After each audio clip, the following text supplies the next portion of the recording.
এমন সুন্দর জীবন, এমন সুন্দর যৌবন, আহা শক্তির টাইমটা, জীবনের সক্ষমতার সময়। ছোটবেলা তো ভাইয়া দুর্বল, বৃদ্ধ বয়সটাও দুর্বল। তোমাদের অনেক কিশোর নওজোয়ান একজনের গায়েও চাদর নাই, কিন্তু মুরব্বী সবগুলোর গায়ে চাদর। দেখো চাকায়া, এই চাচারা তোমার সব পরিচিত চাচা। অর্থ হইল এই বৃদ্ধের এই দুর্বলতা তাকে চাদর গায়ে দিতে বাধ্য করেছে। তার শরীরে শীতের অনুভূতিটা বেশি, ঠিকই না বলেন নাকি? কিন্তু তোমরা নওজোয়ান, তোমাদের অধিকাংশ কারো গায়ে চাদর নাই।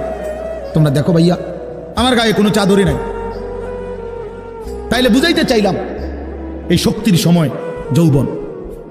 যৌবন, যুবক চাইলে পাহাড় কাইটা সমান করতে পারবে, যুবক চাইলে সাগর নদী মাটি দিয়ে ভরাট করে দিতে পারে।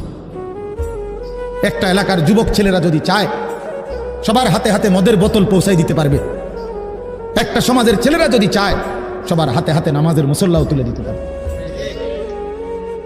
অতএব ছেলেরা, তোমরা যারা যুবক আয়োজন করছো, আমি তোমাদের উৎসাহ দেই, একটু আগাও, এখানে থাইমা যাইও না। একটা মাহফিল করছি, এক ফোটলা বিরিয়ানি খাওয়াই দিছি, খালাস না বন্ধু, একটু আগাও। তোমরা আবার বসো, যে কয়জনে মাহফিলের আয়োজন করছো তোমরা আবার বসো। আমরা কেমনে আটটু ভালো হইতে পারি, আটটু চরিত্রবান হইতে পারি, আমরা কেমনে নিজেরা নামাজ ধরতে পারি। একটু যদি হিম্মত করো যুবক, ইনশাআল্লাহ ভালো হবে।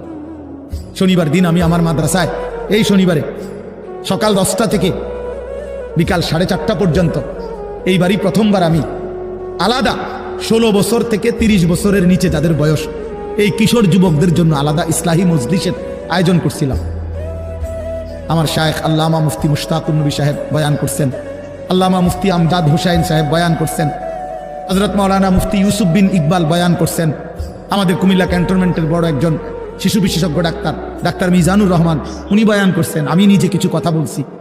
প্রায় 600 ছেলে এন্ট্রিভুক্ত আসছে, এখানে উপস্থিত হয়েছে 600। সন্দ্বীপে, চট্টগ্রামে আমরা প্রতি বছর সন্দ্বীপ যাই, সেখানে 4টা-5টা ছেলে ফজরের নামাজের জন্য, তারা বন্ধু, কলেজের ছেলে, 4-5 জন ছেলে মাত্র। ওরা একদিন সিদ্ধান্ত নিছিল, ওরা সবসময় ফজরের নামাজ পড়তো, তো ওরা একদিন সিদ্ধান্ত নিছে যে ফজরের পরে তারা, সন্দ্বীপ তো সাগরের পারে, তো সাগরের পারে হাঁটতো তারা, তো তারা একদিন সিদ্ধান্ত নিছিল আজ থেকে 1 বছর আগে, যে আমরা সকালবেলা না হাইটা চলো আমরা বন্ধুদেরকে ফজরের জন্য জাগাই, ফজরের ক্যাম্পেইন করি, ফজরের জন্য গণসংযোগ করি। এই 4-5 জন ছেলে উদ্যোগ নেওয়া শুরু করছে। ঠিক 1 বছরের মেহনতে এই গত নভেম্বর, 24 সালের নভেম্বরে আমি গেছি মাহফিলে, ওইখানে তারা আমার লিস্টেড, ফজরের পরে আমি তাদের জন্য আলাদা বয়ান করছি, তাদের আলাদা মাহফিল হয়েছে।